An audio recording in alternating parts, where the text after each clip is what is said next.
උදාවීමට දින කීපයයි. ඔබ තවමත් ගෙවුණු අතීතයේ ජීවත් වෙමින් සිටිනවාද? එහෙමනම් මේ මොටිවේෂන් එක ඔයාට. පසුගිය අතීතයේ කරන්නට නොහැකි වූ දේවල්, ළඟා කරගත නොහැකි වූ ඉලක්කයන් ගැන හිතා වද වෙන්න එපා. නව වසරකට දින කීපයක් තිබෙද්දී නැවුම් වූ බලාපොරොත්තුවක්, අරමුණක්, ඉලක්කයක් තබා ගනිමින් පොඩි සැලසුමක් හදාගන්න. දොඩම් ගොඩක් බදා ගන්නවා වගේ අරමුණු ඉලක්ක රැසක් තබා ගන්න එපා.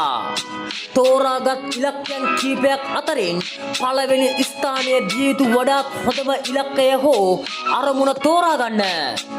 ඔබ උසස් තරග විභාගයට මුහුණ දීමට නව වසරේ බලාපොරොත්තුවෙන් සිටිනවා නම් එම ඉලක්කයට ප්‍රමුඛ ස්ථානය ලබා දෙන්න.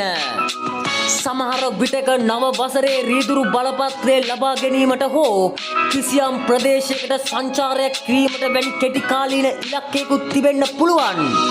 ඉතින් ඔබ නව වසරේ ප්‍රමුඛ ස්ථානය ලබා දිය යුත්තේ උසස් තරග විභාගයටයි.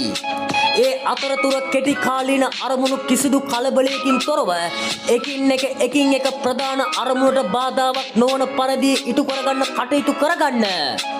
ජීවිතයට ඉවසීමක්, සංයමයක් පුරුදු පුහුණු කරගනිමින් තමන්ගේ ඉලක්කයක් කරා හඹා යන්න. දැම්ම මනස හදාගන්න. ඔබට ජය. Motivation speak. අනුපම සතාරික.